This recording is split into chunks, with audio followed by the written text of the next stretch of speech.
ABC 13 Eyewitness News starts now.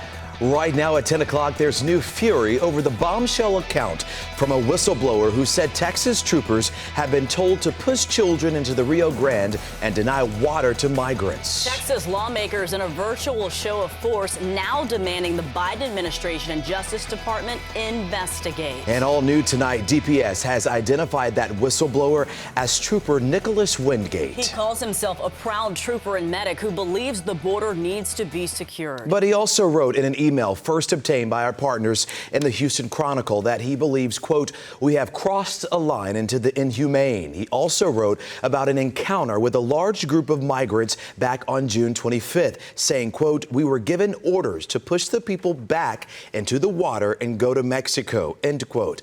Now, the trooper also warning about dangers of the new razor wire that was recently installed along the Rio Grande and Eagle Pass. And ABC News obtaining tonight these gruesome photos of injuries the wire has caused. The trooper outlining a series of serious chilling incidents on June 30th alone. He says a 4-year-old girl passed out after the group she was with was pressed back by the National Guard in 100-degree heat. A man was treated by medics with a major leg wound after rescuing a child who was stuck in a buoy in the water that was wrapped in wire. He also writes about a 15-year-old who broke his leg in the water after being forced into an area the trooper says was unsafe. And then this, a 19-year-old having a miscarriage while trapped in wire. Tonight, the state is denying there are any policies that are in place that would endanger migrants, but immigration advocates say lives are literally at stake. ABC 13's Liliana Pearson is joining us here inside the studio. And Liliana, you talked to a DPS spokesperson and tonight asked him point blank if that whistleblower is lying. What was his response? I did ask him if that was a lie, and he says that it wasn't, instead telling me that this is a high stress situation at the border that can lead to different interpretations of orders that are given.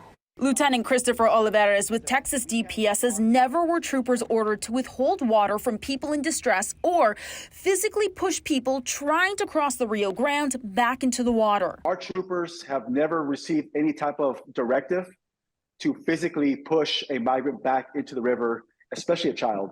And also, there is no directive or policy where a trooper can withhold water. We tell the troopers to use their judgment based on observations, based on a medical assessment from our medical staff. So are you saying that the information, the trooper that sent out that email, that was a lie? Well, I wouldn't say it's a lie. I would say that, one thing to keep in mind is that we have over 1,400 DPS personnel that are assigned to border operations. These are troopers from all across the state. So with that, you're going to have different points of view, different emotions, different opinions based on what we were doing.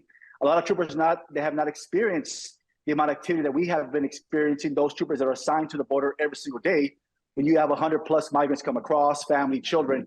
So this is something new to them. This is a shock factor. Texas DPS says the wires, buoys, and messaging is to discourage people from making the river crossing. They also tell us they provide water and medical treatment on a case-by-case basis to not incentivize crossings. Las Americas, a humanitarian group on the ground in Texas and Mexico, says adding these obstacles hasn't and won't stop immigrants. Now, there's real limitations on how you can actually present. You have to use the CBP1 app, which requires that you have a cell phone, that you have a data plan, and that you have internet access. And so those 3 steps need to be held.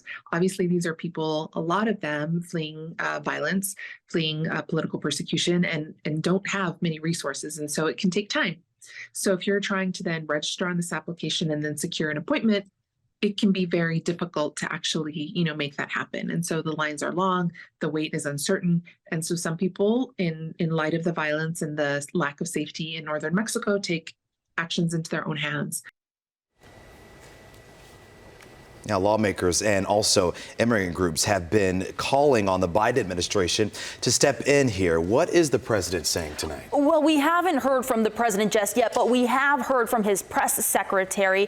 She's saying that if these allegations are in fact true, they are, quote, abhorrent, despicable, and dangerous. Live in studio, I'm Liliana Pearson, ABC 13 Eyewitness News.